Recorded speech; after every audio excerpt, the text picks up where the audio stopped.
Hello guys, അപ്പോൾ എല്ലാവർക്കും independence day ആശംസകൾ നേരുന്നു. അപ്പോൾ ഇന്ന് നമ്മൾ ഇൻഡിപെൻഡൻസ് ഡേ ആയിട്ട് പായസമൊക്കെ ഒന്ന് ഉണ്ടാക്കാമെന്ന് വിചാരിച്ചു കേട്ടോ.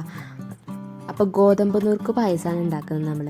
അപ്പോൾ ആവശ്യത്തിന് ഗോതമ്പ് നുറുക്ക് നമ്മളൊരു കുക്കറിൽ ആഡ് ചെയ്ത് കൊടുക്കുന്നുണ്ട്. ഇനി ആവശ്യത്തിന് വെള്ളം വെച്ചിട്ട് നമ്മൾ സ്റ്റൗ കത്തിച്ചിട്ടുണ്ട്.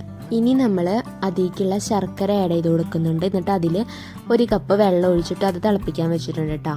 ഇനി തിളച്ച് വരുന്നുണ്ട്. അപ്പോഴേക്കും നമുക്കിനി നാളികേരത്തിനുള്ള പണി നോക്കണം. ഇവിടെ നമ്മൾ 2 നാളികേരമാണ് എടുത്തേക്കുന്നത്. അത് അടിച്ചിട്ട് നമുക്ക് പാലാക്കി അതിൽ 1-ാം പാല് മാത്രം നമ്മൾ മാറ്റി വെക്കുന്നുണ്ട് കേട്ടോ.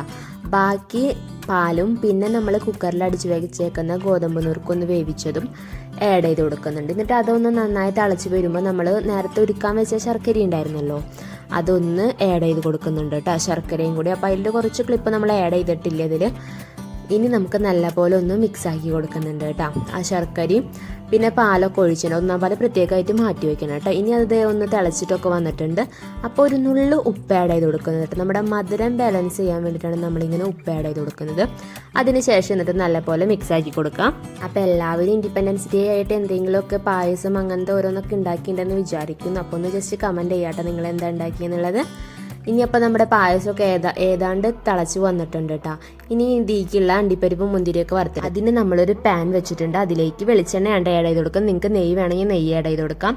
പിന്നെ നമ്മൾ അതിലേക്ക് അണ്ടിപ്പരിപ്പ് ആഡ് ചെയ്ത് കൊടുക്കുന്നുണ്ട്. ആദ്യം അതൊന്ന് ജസ്റ്റ് ഒന്ന് വറുത്തെടുക്കണ പോലെ ഒന്ന് ജസ്റ്റ് കളറൊന്ന് ബ്രൗൺ കളറാക്കി എടുക്കണം കേട്ടോ.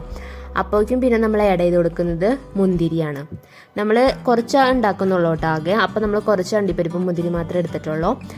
എന്നിട്ട് അതൊന്ന് മൂത്ത് വരുമ്പോൾ നമുക്ക് അത് ഓഫ് ചെയ്ത് വെക്കാം കേട്ടോ. അപ്പോൾ ഏതാണ്ട് നമ്മുടെ പായസത്തിൻ്റെ പണിയൊക്കെ തീരാറായി. ഇത് ലാസ്റ്റ് സ്റ്റെപ്പാണ് നമ്മുടെ 1-ാം പാല്. പായസം നന്നായി തിളച്ച് വരുമ്പോൾ നമ്മുടെ 1-ാം പാല് ആഡ് ചെയ്ത് കൊടുക്കുന്നുണ്ട് കേട്ടോ. ഇനി നമ്മൾ വേറെ ഒന്നും ചേർക്കാനില്ല. അതിലേക്ക് വറുത്ത് വെച്ചേക്കുന്ന അണ്ടിപ്പരിപ്പ് മുന്തിരി മാത്രമേ ചേർക്കാനുള്ളൂ. ഇനി നമുക്ക് അതൊന്ന് തിളച്ച് 1-ാം പാല് ആഡ് ചെയ്തിട്ട് ഒന്ന് തിളച്ച് വരുമ്പോൾ നമുക്ക് അടുപ്പത്തിൽ നിന്ന് ഇറക്കി വയ്ക്കാം കേട്ടോ. അങ്ങനെ നമ്മുടെ പായസത്തിൻ്റെ പണിയൊക്കെ ഏതാണ്ട് തീർന്നിട്ടുണ്ട്. ഇനി നമുക്ക് വറുത്ത് വെച്ചേക്കുന്ന അണ്ടിപ്പരിപ്പും മുന്തിരിയും കൂടെ ആഡ് ചെയ്ത് കൊടുക്കാം. എന്നിട്ട് നല്ല പോലെ മിക്സാക്കി കൊടുക്കാം കേട്ടോ. അപ്പോൾ നമ്മുടെ ഇന്നത്തെ വീഡിയോ ഇത്രയുള്ളൂ. ഇഷ്ടപ്പെട്ടാൽ ലൈക്ക് ചെയ്യുക, ഷെയർ ചെയ്യുക, സബ്സ്ക്രൈബ് ചെയ്യുക. അപ്പോൾ അടുത്ത വീഡിയോ കാണുന്ന എല്ലാവർക്കും ബൈ ബൈ.